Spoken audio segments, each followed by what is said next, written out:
Assalamualaikum warahmatullahi wabarakatuh. Waalaikumsalam warahmatullahi wabarakatuh. Alhamdulillahi wahda. Allahumma salli ala sayyidina Muhammad ibn Abdillah wa ala alihi wa sahbihi wa mawalah, amma ba'du. Para KUA Majasari yang kami hormati, rekan-rekan pegawai KUA Kecamatan Majasari yang kami hormati dan kami muliakan, puja, puji, syukur marilah kita panjatkan kepada Allah yang Maha Ghafur. Sholawat dan salam semoga selalu tercurah limpahkan kepada baginda kita Nabi besar Muhammad Sallallahu alaihi wasallam, juga kepada keluarganya, para sahabatnya, serta kepada para pengikutnya yang setia sampai akhir zaman. Hadirin rahimakumullah, alhamdulillah pada pagi hari yang cerah ini kita bisa berkumpul kembali, bisa bersilaturahmi kembali. Mudah-mudahan perkumpulan kita, bergabungnya kita, duduk dalam satu majelis menjadikan wasilah turunnya berkah dari Allah Subhanahu wa ta'ala. Serta tidak lupa kepada halo sahabat Dumai, semoga kita semua berada dalam keadaan sehat selalu. Hadirin rahimakumullah, mudah-mudahan silaturahmi kita, ngajinya kita diberikan kemudahan pemahaman oleh Allah Subhanahu wa ta'ala. Yang mana pada kesempatan kali ini kita kembali lagi akan coba mempelajari kitab Fathul Qorib, yang mana pada pagi hari ini kita masuk kepada pembagian air. Qala al-mu'allif rahimahullahu ta'ala wa nafa'ana bi wa bi ulumihi. A'udzu billahi minasyaitonir rajim. Bismillahirrahmanirrahim. Tsummal miyahu ala arba'ati aqsamin tahirun mutahhirun ghairu makruhin istimaluhu wa huwal ma'ul mutlaqu. Maka kari-kari utawi pirang-pirang banyu iku ingatase papat pirang-pirang dumduman, sawiji banyu kang suci tur kang nyuciaken, kang ora makruh apa manggone banyu utawi banyu iku banyu mutlak. Jadi macam-macam air yang kemarin sudah kita pelajari terdiri dari ada yang namanya air hujan, ada yang namanya air laut, air cai, walungan air sungai, ada air timba, ada mata air, ada air embun, ada air es. Nah, kemudian sekarang kita belajar tentang pembagian air. Artinya air yang bisa kita gunakan untuk bersuci. Nah, kalau seandainya kita mau wudu, kita mau mandi, kalau seandainya airnya itu enggak mensucikan, maka wudu nageh moal sah. Oleh karena itu, bab yang pertama dalam kitab ini kita mempelajari tentang airnya dulu. Lamun tengerti kana caina, maka engkena bakal masalah kana wudu, sareng kana junub, sareng kana mandi, sareng nusanesna. Nah, oleh karena itu hal yang pertama kita harus tahu dulu mana air yang mensucikan, mana air yang suci tapi tidak mensucikan. Nah, yang pertama air yang suci dan mensucikan serta memakainya itu tidak dimakruhkan. Nah, itu namanya air mutlak yang sudah disebutkan tadi jumlahnya ayat 7 ya. Jadi itu namanya air mutlak. Air hujan karena air mutlak atau mi. Air laut, air hujan. Lamun air dugan atuh ento cai dugan namanya. Lamun cai kopi atuh lain sama. Nah, yang pertama ya, Jadi yang suci dan mensucikan itu namanya air mutlak. Nah, air mutlak itu cek orang teh mah belum dicampuri dengan sesuatu apapun. Artinya percampurannya eta baru. Nah, lamun karak dicampuran mah kan cai dikobakan dicampuran kurang ku kopi dicampuran kurang ujung teh pan eta pakai campuran na anyar.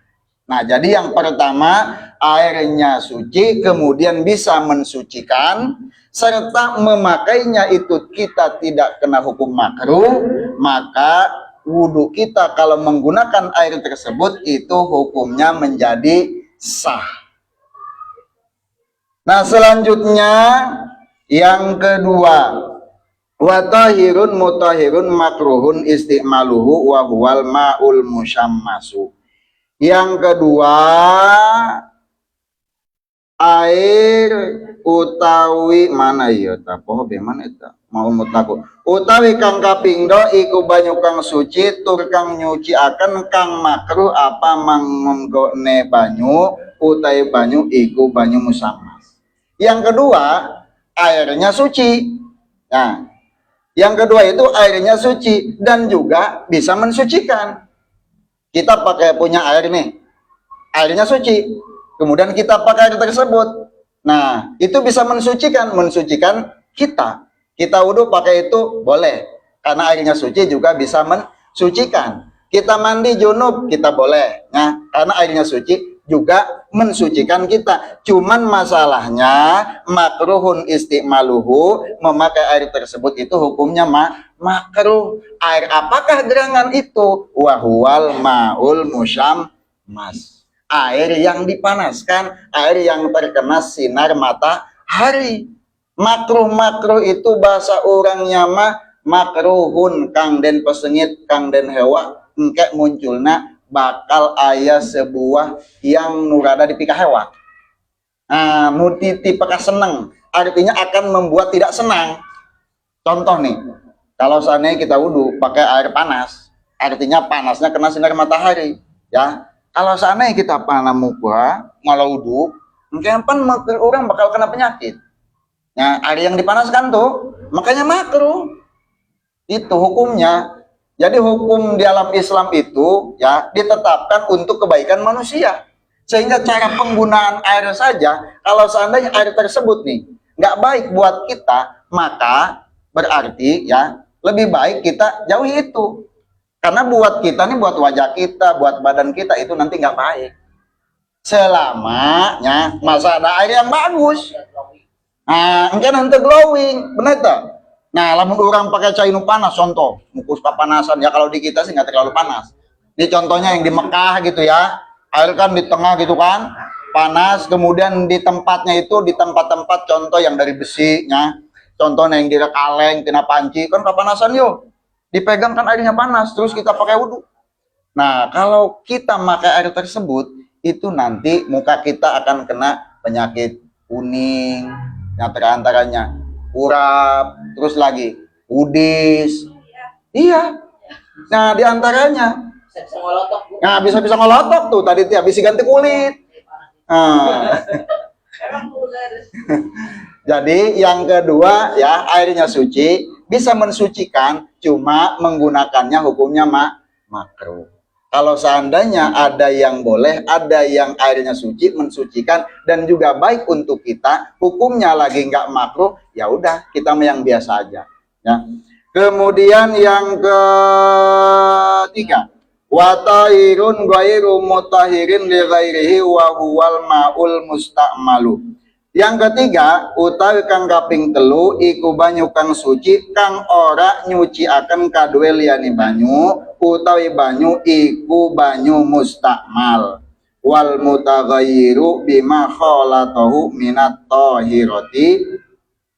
Lan banyu kang berubah kalawan sebabe barang kang nyampur ya barang ing banyu saking sakehe kang suci. Nah, yang ketiga, airnya suci ya.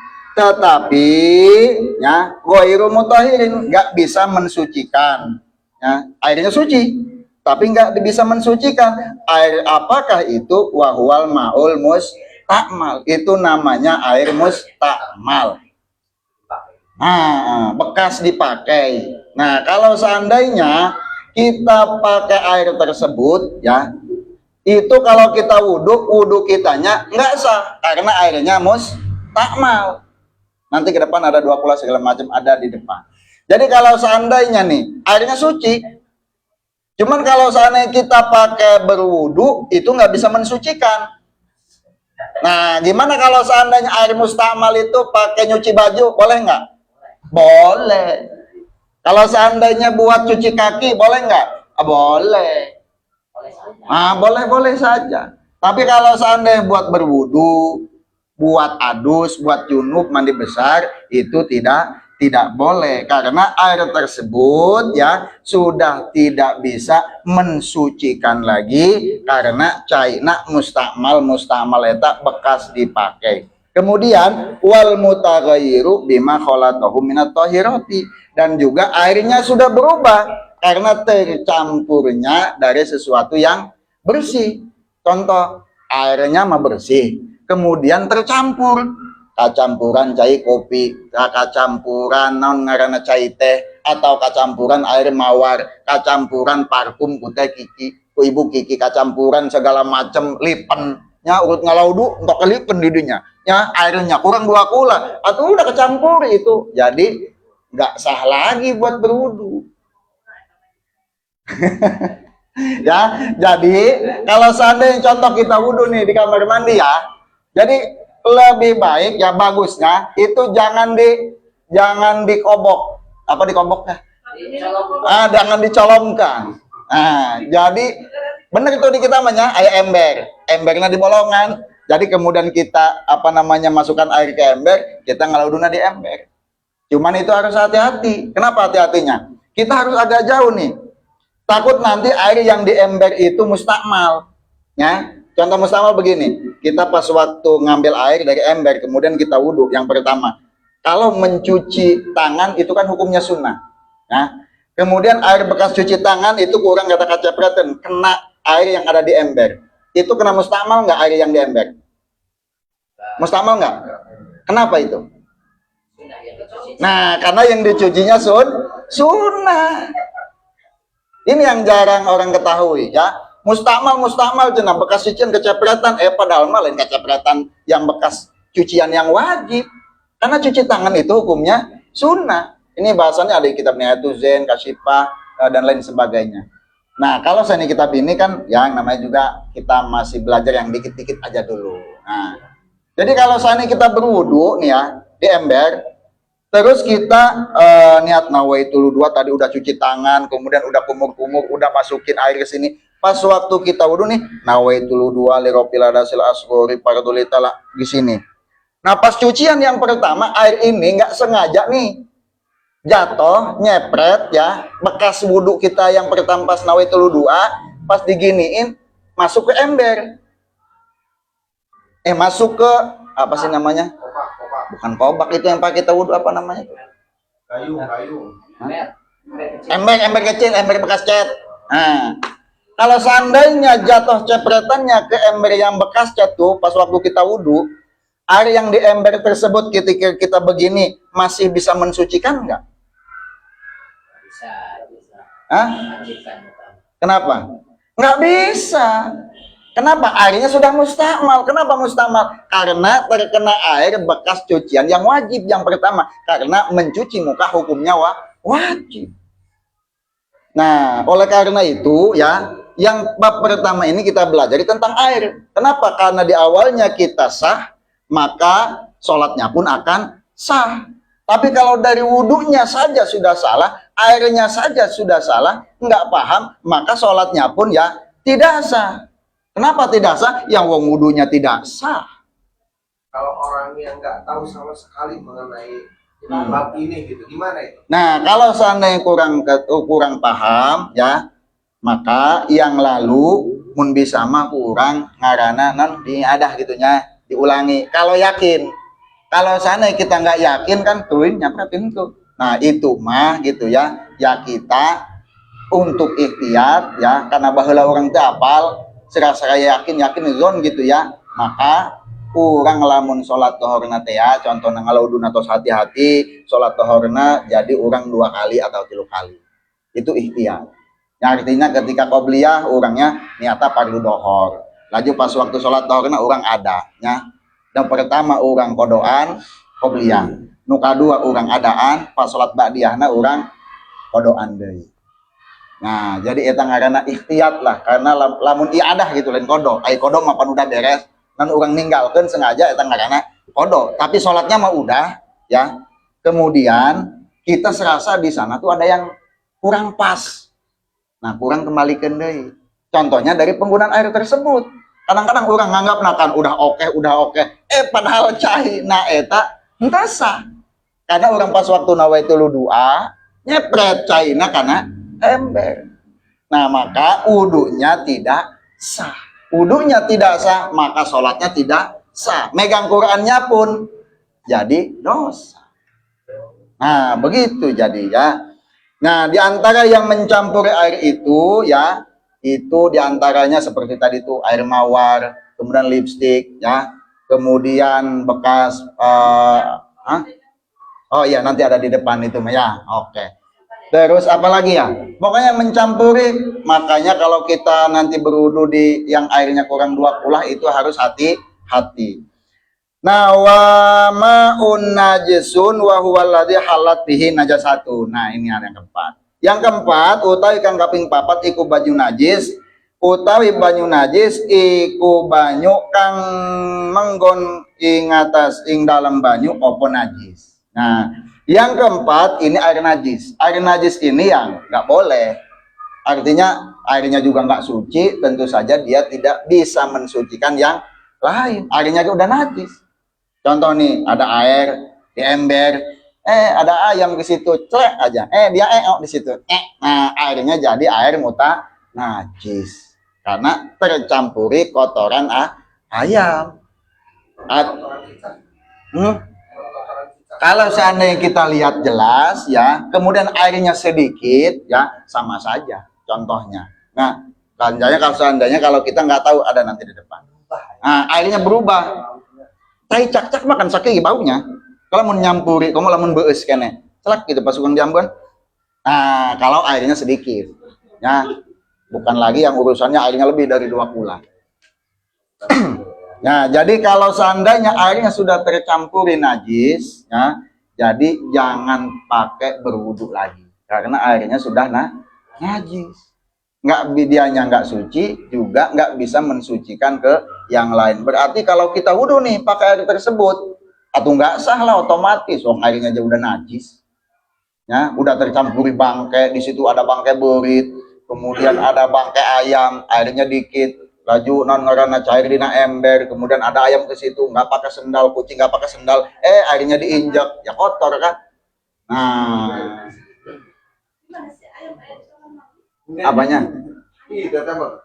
Ini mah air di luar, maksudnya kan tadi di ember di luar. Ya kalau di dalam kan ada aja, kalau di kampung tuh ya kadang-kadang kan apa namanya suka ada ayam yang masuk gitu kan. Nah, kalau di kota-kota kan jarang ada ayamnya. Bangkai berit ya cepluk ya kan pas jambut. Waduh bau. Nah, kemudian baunya udah berubah, warnanya juga udah berubah. Nggak putih lagi, udah kayak buram-buram begitu. Kemudian pas dirasain, ini mah rada-rada asin atau rada-rada gimana gitu.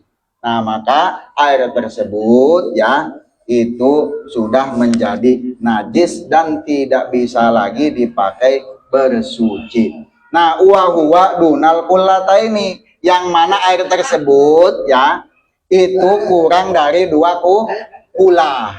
Ya, air tersebut kurang dari 2 kula. Kalau seandainya banyak ya, atau itu mah nanti urusannya lain lagi. Aukana kullataini pataghayyara, atau air tersebut ada 2 kula tapi berubah. Ya, airnya ada 2 kula nih, tapi berubah. Tapi kalau airnya yang kurang dari 2 kula, sekalipun itu tidak berubah rasanya, tidak berubah apa sih namanya lemun diambuat ya, baunya, kemudian juga tidak berubah juga rasanya ketika pas waktu kita rasakan tuh airnya. Nah, Kalau seandainya aukana kullataini fataghayaru, atau ada air tersebut 2 kula tapi berubah. Airnya banyak, 1 kobak gede, lebih daripada 2 kula. Tetapi air tersebut itu sudah berubah. Maka tetap air tersebut dihukumi air mutanajis. Nah, ada di depan. Wal kullatani khamsu mi'ati ritlin. Nah, ya. Jadi yang namanya utawi rong kula iku 500 ritel bil Baghdadiyyi. Jadi 500 liter negara Baghdad takriban fil asohi. Ya.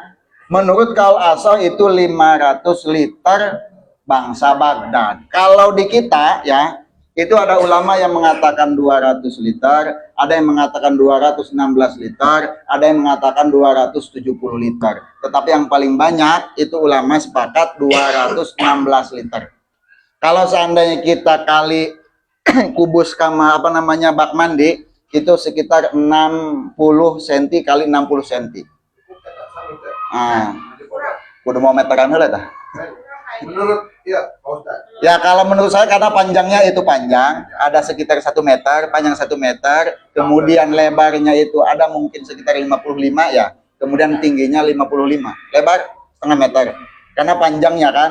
Nah, kalau seandainya kita mau ikhtiar, karena kan belum diukur, ya, orang biasa baik pakai ember, makanya disadiain ember kan dibolongin.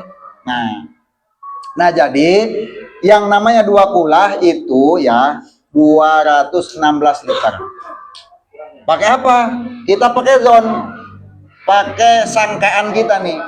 Ulah sampai orang cai kurang di literan gitunya, datang antik gitu, ribet amatnya, amat.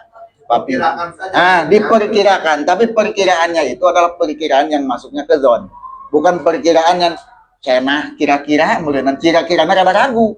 Nah itu lebih baik kita pakai ember. Tapi kalau seandainya perkiraannya kita masuknya ke zon, artinya perkiraannya, pasti yakin dia macai air 2 kula lebih. Pokoknya nama yakin, gitu. Maka itu baru boleh. Tapi kalau seandainya ragu-ragu, ini bener tentunya. Kadang-kadang kan orang yang berpikiran logis makan selalu ingin pasti, ya. Perlu diliteran dulu ya, maka ya lebih baik tadi itu kita pakai embernya dibolong. Nah jadi itulah macam-macam pembagian air ya yang bisa kita gunakan dan ada yang tidak bisa kita gunakan untuk suci ya. Jadi yang pertama dan mensucikan ya, serta kita boleh memakainya. Kemudian yang kedua, airnya itu suci, juga bisa mensucikan, tetapi makruh memakainya, yaitu air yang dikena panas sinar matahari.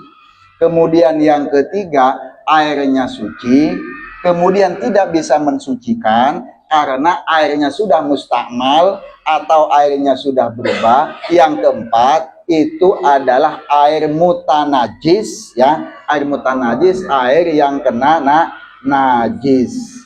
Kemudian di sini ada lagi tuh mana eta?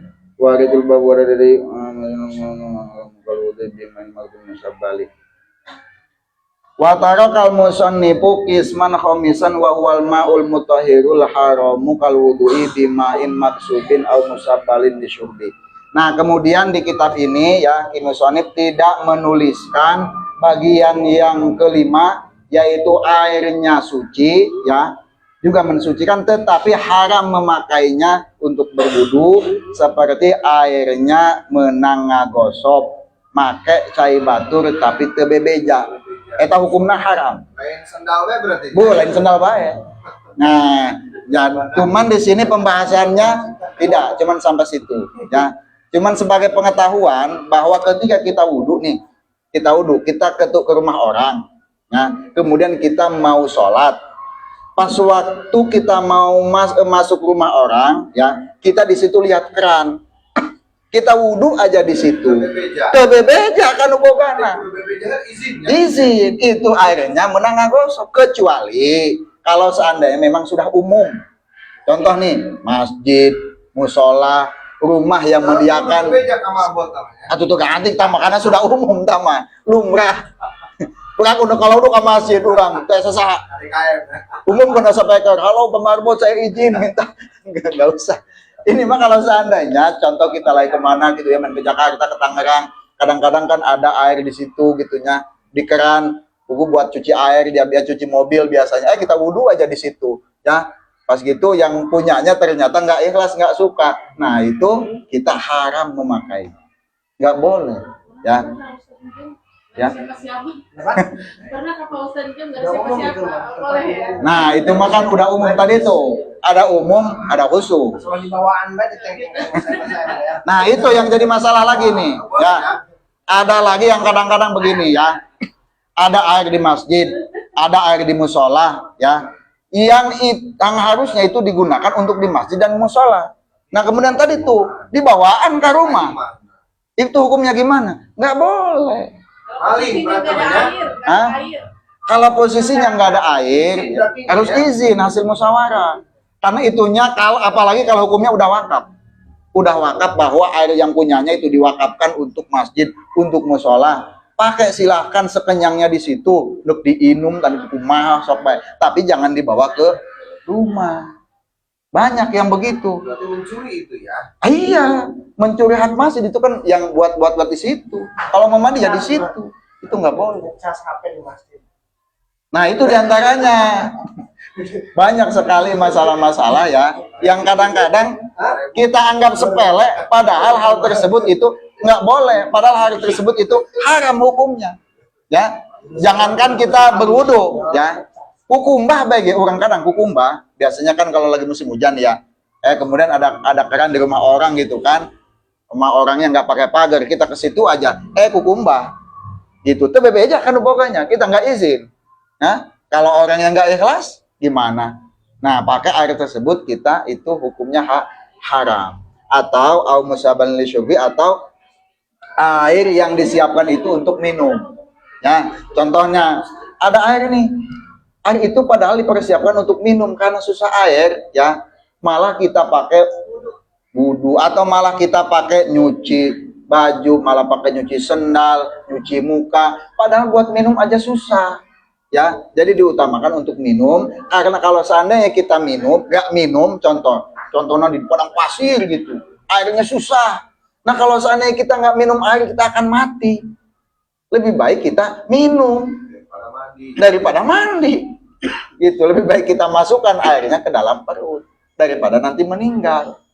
Gitu. Jadi ketika kita menggunakan air tersebut yang sudah dipersiapkan khusus untuk minum, malah kita pakai untuk bebersih, ya, apalagi mandi junub segala macam yang bisa membuatkan air tersebut habis sehingga kita pun akan dibenci oleh orang-orang. Nah, maka itu hukumnya haram. Jadi mungkin itu saja yang dapat saya sampaikan, ya. Mudah-mudahan bermanfaat khusus bagi saya, umumnya bagi jamaah sekalian. Juga nggak lupa mudah-mudahan bermanfaat bagi sahabat Dumai semuanya. Kalau seandainya ada pertanyaan, ya kita ngobrol aja, diskusi bersama. Walaupun minkum, wallahu muwaffiq ila aqwamit thoriq. Wassalamualaikum warahmatullahi wabarakatuh. Waalaikumsalam.